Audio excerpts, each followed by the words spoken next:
پہلا خیال یہ ہے کہ خدا پاک ہے اور جو اس کے پاس آتے ہیں ان کو بھی پاک ہونا چاہیے. یہ اس قوم کے لیے ایک عام شرط ہے. بالکل، وہ ناپاکی وہ کو ناپاکی مسترد کو کرتا ہے. مسترد کرتا ہے۔ جی، ناپاکی کو.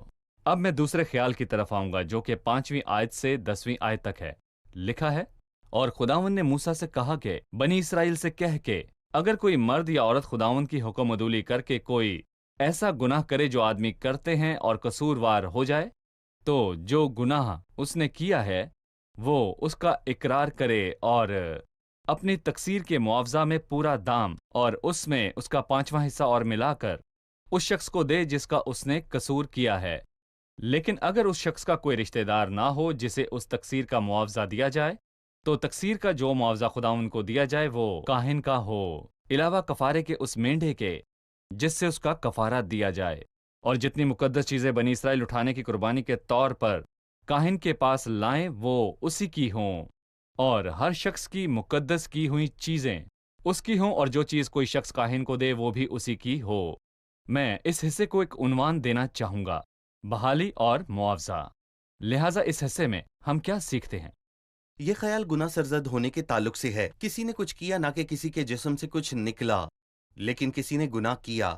لیکن کسی کے خلاف تو پھر کیا ہونا چاہیے؟ آپ نے ابھی آیات میں پڑھا ہے، وہ شخص خداوند سے وفادار نہ رہا اور اس نے کسی کے خلاف گناہ کیا. لیکن ہمیں یہ جاننا ہے کہ پہلے یہی گناہ خداوند کے خلاف کیا گیا تھا. میں نے آسمان کا اور تیرا گناہ کیا ہے. بالکل صحیح، پہلے اسے خدا کے خلاف کیا گیا، اور یہ شخص خدا کا قصوروار ہے، اور اس شخص کو پہلے اپنے گناہ کا اقرار کرنا ہے. پچھلی شرح میں ہم نے ایک شخص کے تعلق سے پڑھا جس کے اندر کچھ ہے، لیکن یہاں ایک گناہ کیا گیا ہے، اس لیے پہلے یہ ہے کہ وہ اپنے گناہ کا اقرار کرے، اور اس کے بعد وہ خطا کا معاوضہ ادا کرے، یعنی کہ 5واں حصہ. اور اگر جس کے خلاف کیا گیا ہے اور اگر وہ موجود نہ ہو تو یہ پرانا مسئلہ نہیں، وہ اسے جانتا نہ ہو تو پھر کیا کرے؟ اس خطا کا معاوضہ خدا کا ہے اور کاہن کو دیا جائے، کیونکہ اس کا معاوضہ اسے لازمی ادا کرنا ہے، اور سرزد گناہ سے نپٹنا بہت ہی زیادہ ضروری ہے. لیکن اس کے بعد وہ صحیح. یہاں کچھ اور کہتا ہے، کیونکہ اس کا ذکر پچھلی شرح میں نہیں کیا گیا. اس لیے جو گناہ سرزد ہو جائے اسے لشکرگاہ سے باہر نہیں نکالا جائے گا، لیکن اسے ڈھانپنے اور کفارے کی ضرورت ہے. یہ گناہ ناپاک تصور نہیں کیا جائے گا جیسا کہ پہلے والا تھا، لیکن اس کے لیے کفارے کی ضرورت ہے. صحیح. ناپاکی کے لیے باہر نکالے جانے کی ضرورت ہے، جیسا کہ پہلے بتایا ہم نے گیا احبار تھا. کی کتاب کے مطالعے میں دیکھا کہ مسیح کے تعلق سے 3 پہلو ہیں جو کہ خطا کی قربانی میں کام کرتے نظر آتے ہیں، اور میرا خیال ہے کہ یہاں خطا کی قربانی اور معاوضے کے درمیان تعلق ہے، یعنی 5ویں حصے کا اضافہ. جی، ٹھیک ہے، یہاں پر ہم ایک وقفہ لیں گے اور پھر دوبارہ حاضر ہوں گے.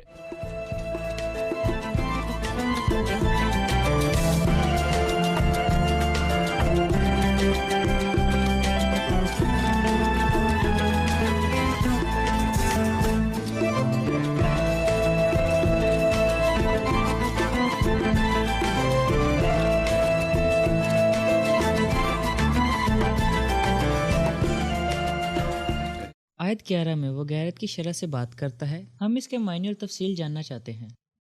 جی بھائی. میں یہ کہوں گا کہ یہ ایک اور طرح کا گناہ ہے، کیونکہ لشکرگاہ کو مکمل طور پر پاک ہونا چاہیے. یہ خدا کی پاکیزگی کے متعلق ہے، اور لکھا ہے اگر کسی شخص کو غیرت آ جائے اور وہ اپنی بیوی کے لیے غیرت رکھے جس نے خود کو ناپاک کیا یا خود کو ناپاک نہیں بھی کیا، تو کون اس کا انصاف کرے گا؟ کیا اس کے لیے انصاف کی ضرورت ہے؟ جی ہاں، لیکن کون کرے گا؟ کاہن جو کہ خدا کا نمائندہ ہے، کیا وہ کرے گا؟ ایک قانون تھا جسے غیرت کی شرح کہا جاتا تھا. اگر معاوضے کی شرح ہم پر خداوند کی راست بازی کو ظاہر کرتی ہے تو یہاں ہم خداوند کی محبت کو دیکھتے ہیں. خدا صحیح. پیار کرتا ہے اور غیرت رکھتا ہے، اور وہ قبول نہیں کرتا کہ اس کے لوگ کسی اور کے لیے جذبات رکھیں. لکھا ہے ایک مرد کی عورت کے ساتھ شادی ہوئی، اس لیے وہ غیرت رکھتا ہے.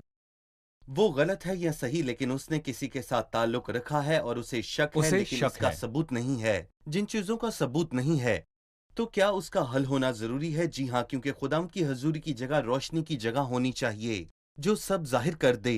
اس سے کیسے نپٹا جائے؟ کلام نے ہمیں اس تعلق سے شرح بتائی کہ یہ کام کاہنوں کا کام ہے. شرح ثابت کرے گی یہ مجرم ہے یا نہیں. اگر وہ مجرم ثابت ہوتی ہے تو اس سے سنسار کیا جائے گا، اور اگر وہ مجرم نہیں ہے تو اسے اس جرم سے بری کیا جائے گا جس کا الزام اس کے شوہر نے دوسروں کے سامنے اس پر لگایا. اس شرح میں کیا چیزیں ہیں اس میں کچھ رسومات ہیں جن کا ادا کرنا بہت ضروری ہے، اور اس کا نتیجہ یہ ہے کہ اگر عورت واقعی بے وفا ہے تو اس کا پیٹ پھول جائے گا اور اس کی ران بالکل سڑ جائے گی، جو کہ فرضی حمل اور شرمناک رویہ ہے، اور پھر وہ غیرت کے لیے نظر کی قربانی گزرانے، اور یہ کوئی عام نظر نہیں ہے جو کہ آٹے پر ہی مشتمل ہے، ہم نہ تیل ہے نہ لبان ہے، کیونکہ نظر کی یہ صحیح، قربانی غیرت کی ہے میدے کے آٹے کی نظر سے جو فرق میدے ہے۔ کے آٹے کی نظر سے فرق ہے۔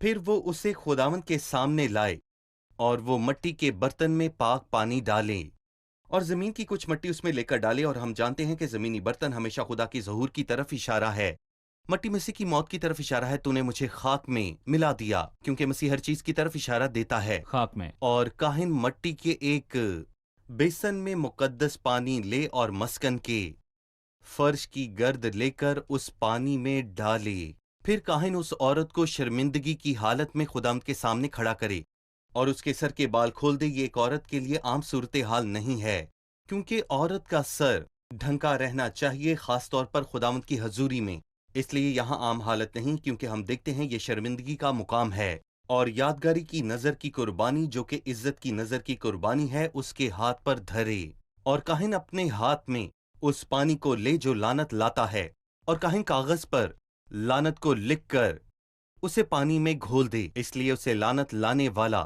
کڑوا پانی کہا جاتا ہے۔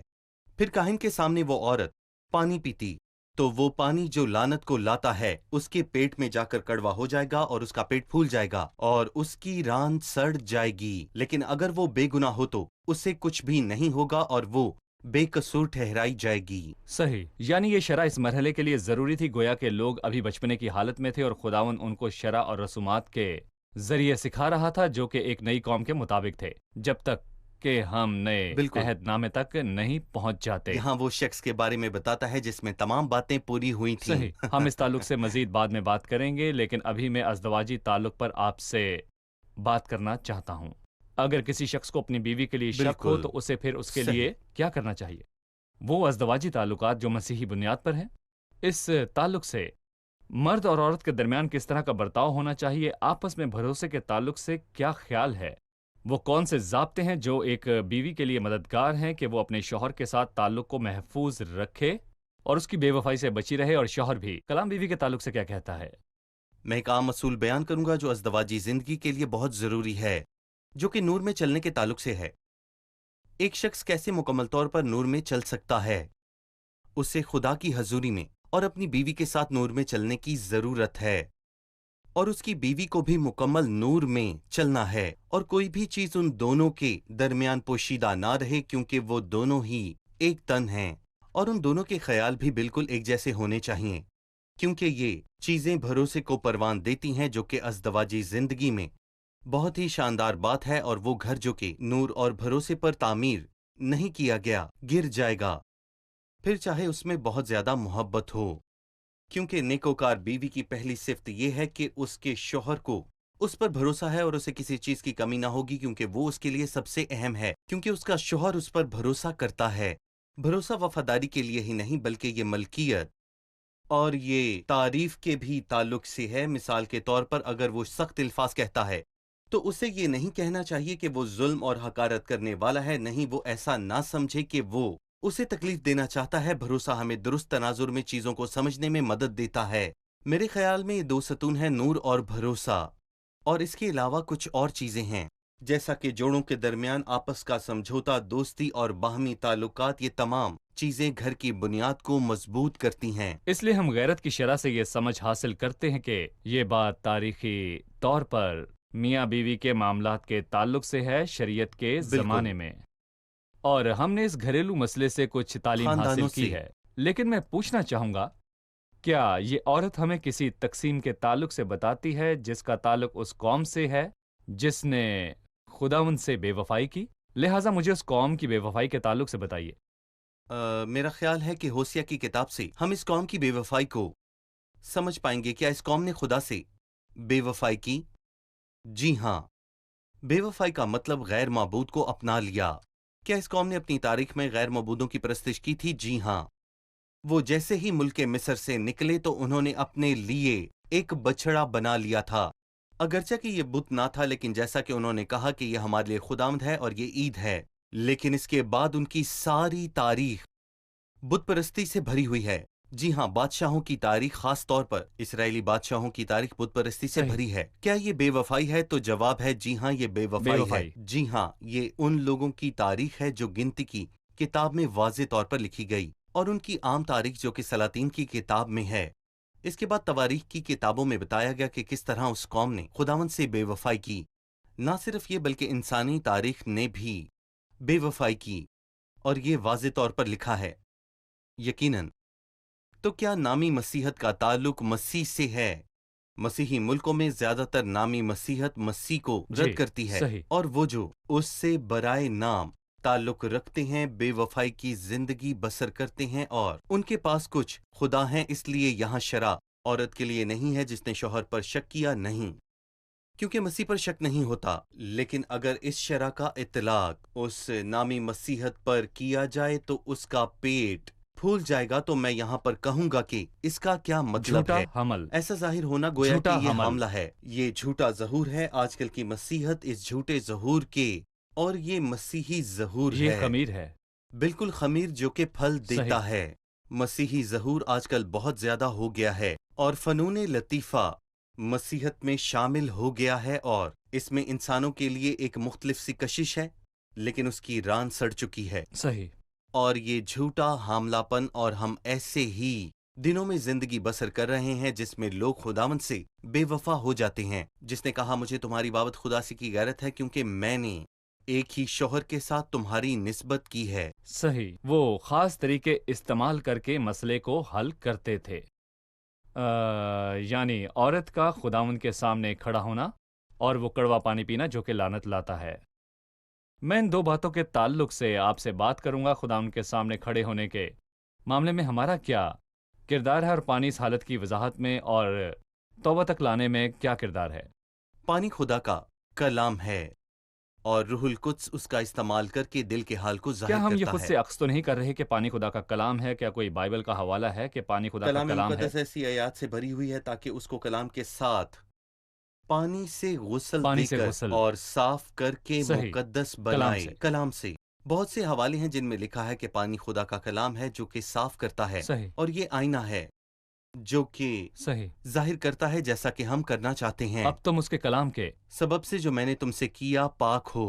یہ آئینہ ہے جو ظاہر کرتا ہے۔ ہم ایوب کی کتاب میں یہ واضح طور پر پڑھتے ہیں کہ جو خدا کے کلام کو پڑھتا ہے لیکن عمل نہیں کرتا، وہ شخص کی مانند ہے جو اپنی قدرتی شکل آئینے میں دیکھتا ہے، اس لیے وہ اپنے آپ کو دیکھ کر چلا جاتا ہے اور بھول جاتا ہے۔ اس لیے لفظ صاف کرنا ہے اور یہ ظاہر کرنا بھی ہے، اور میرا خیال ہے کلام شاندار ہے۔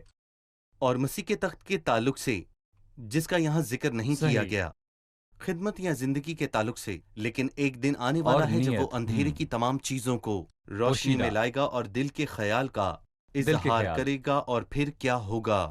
تمام خدمتیں جل جائیں گی جو گھاس پر مبنی ہیں، اور بہت سی سادہ چیزیں ہیں جو ہمیں نظر نہیں آتی، لیکن خداوند ان کی تعریف کرے گا کیونکہ وہی اجر دیتا ہے۔ وہ جو راستے سے انصاف کرتا ہے، بہت سی چیزیں پوشیدہ رہیں گی، اور اگر کوئی بھی وفادار ہے تو کلام اس پر ظاہر کرے گا اور اسے صاف کرے گا، لیکن اگر وفادار نہیں تو اسے ہر حالت میں خدا کے تخت کے سامنے پیش ہونا پڑے گا۔ شکریہ ڈاکٹر احسام، ہم ایک وقفے کے بعد دوبارہ حاضر ہوں گے۔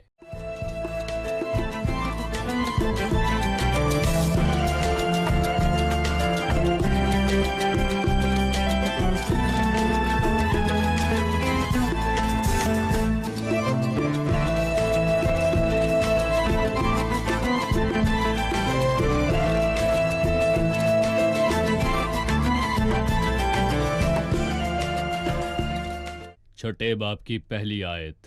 پھر خداوند نے موسیٰ سے کہا کہ بنی اسرائیل سے کہہ کہ جب کوئی مرد یا عورت نذیر کی منت یعنی اپنے آپ کو خداوند کے لیے الگ رکھنے کی خاص منت مانے۔ نذیر کا کیا مطلب ہے اور اس کے لیے کیا شرائط ہیں؟ جی ڈاکٹر احسام۔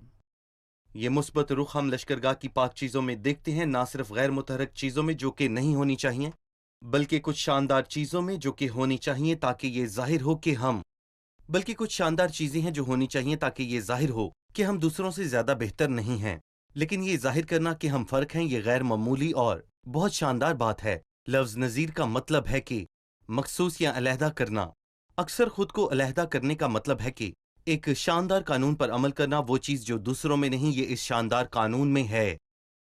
یہاں یہ بات واضح ہے کہ یہ بات اختیاری تھی، جس کا مطلب ہے کہ خدا کے فضل سے وہ سبھی خدا ہی کے لوگ تھے. اور وہ کہتا ہے جب کوئی مرد یا عورت نظر کی منت مانے، اس نے خود سے فیصلہ کیا کہ وہ خدا کے دوسرے لوگوں کی طرح زندگی بسر نہیں کرے گا، بلکہ خود کو مکمل طور پر خداوند کے حوالے کرے گا. اس لیے نذیر کا مطلب حوالے یہ ہے کیا کہ گیا ہے. ایک ایسا شخص جو چاہتا ہے کہ اسے خدا کے حوالے کیا جائے. صحیح. اور ہمیں کیا کرنا چاہیے؟ یہاں کم سے کم 3 چیزیں ہیں. پہلی چیز جس سے لوگ خوشی حاصل کرتے ہیں، اس سے آپ خوشی حاصل نہ کریں. وہ اپنی خوشی کہیں اور سے حاصل کرتے ہیں. لوگوں کو کیا خوش کرتا ہے؟ پرانے عہد نامے میں لکھا ہے میں اور اس میں سے کی بنے طرح کا. مشروب انہیں خوش کرتے ہیں، یعنی وہ اس کو نہ پئیں، بلکہ میں کے ماخذ کو، جس کا مطلب ہے اس کی سب سے بنیادہ چیز کو. وہ راہ میں ندی کا پانی پیے گا، یعنی وہ دوسرے ذراؤں سے پیتا ہے. دوسری چیز انگور کا رس. اور انگور کے ساتھ مسئلہ کیا ہے؟ جب وہ خود کو خداوند کے لیے پیش کرتا ہے تو اچھی چیزیں بھی، یعنی کہ وہ چیزیں جو دنیا کو راحت دیتی ہیں، عام حالات میں ان کو کھانا غلط نہیں ہے، اور نہ ہی دنیا کے باقی لوگوں کے لیے یہ کھانا غلط ہے اور نہ گناہ ہے، لیکن نظر نہیں کھانی کیونکہ اس کا سرچشمہ کوئی اور ہے. روحانی اعتبار سے. میں یہاں روحانی اطلاق کے تعلق سے بات کر رہا ہوں، اور وہ ان چیزوں کو نہیں کھاتا. جس بات نے میری توجہ حاصل کی ان میں سے پہلی بات یہ کہ ان کی تفصیل کیا کھانا یا پینا ہے. تو کیا اس کھانے پینے کا تعلق روحانی عظمت سے ہے؟ جی ہاں. وہ شخص جو سادہ چیزوں کی پڑتال کرتا ہے اور وہ جو خداوند کو خوش کرنا چاہتا ہے اور اس کے جلال کے لیے کھاتا اور پیتا ہے. اس لیے جو چیزیں لوگوں کو خوش کرتی ہیں وہ اس سے خوش نہیں ہوتا، وہ بس خدا کو خوش کرتا ہے اور ہمیشہ خوش کرنا چاہتا ہے. وہ معاملات کو اس نقطۂ نظر سے دیکھتا ہے. نہ صرف یہ بلکہ اس کے نزدیک میں محض تصوراتی قوت اور برتری کا احساس دلاتی ہے. اس لیے وہ دنیا کی لذتوں کے مطابق زندگی کو بسر نہیں کرتا، کیونکہ دنیا کی قوتیں اس کے لیے محض تصوراتی ہیں. قوت کا کھوکھلا احساس، یہ پہلی چیز تھی. اور دوسری چیز یہ کہ وہ اپنے بالوں کو بڑھنے دے. یہاں جو لفظ دہرایا گیا ہے وہ ہے سر یا پھر بال یا پھر اس کا سر، اور محض اس کا سر. یہ عجیب بات ہے. یہ اس کی قوت کا منبع ہے. یہ احساس کیا ہے؟ یہ کمزوری کا احساس ہے. وہ جس کے بال بڑھ جاتے ہیں وہ عورت ہوتی ہے. میں بہت کمزور ہوں اور میں آپ کی صحیح. بہت تابع دار ہوں. نذیروں کی قوت ان کی تابع داری کے برابر ہے. تیسرے نقطے میں وہ اور خود کو تیسرا ناپاک نہ نقطہ، کرے. وہ جو خود کو ناپاک یا نجس کرے، چاہے وہ اس کے قریب ترین ہی کیوں نہ ہو. اس کا مطلب ہے کہ خدا ہر شخص سے زیادہ قیمتی ہے. اور پھر وہ کہتا ہے کہ اگر کوئی آدمی اس کے پاس ناگہان ہی مر جائے اور اس کی نظرات کے سر کو ناپاک کر دے. میں مسلسل سوچتا رہا کہ ناگہان سے کیا مراد ہے. میرا خیال تھا کہ اس کا مطلب ہوگا اچانک مر جانا، اور وہ اس بات سے حیران ہوتا ہے اور یہ بات اسے دھچکا دیتی ہے. اپنے عزیز کی موت کی بات نہیں، بلکہ وہ اپنی نظرات کے سر کو ناپاک کر لیتا ہے. صحیح.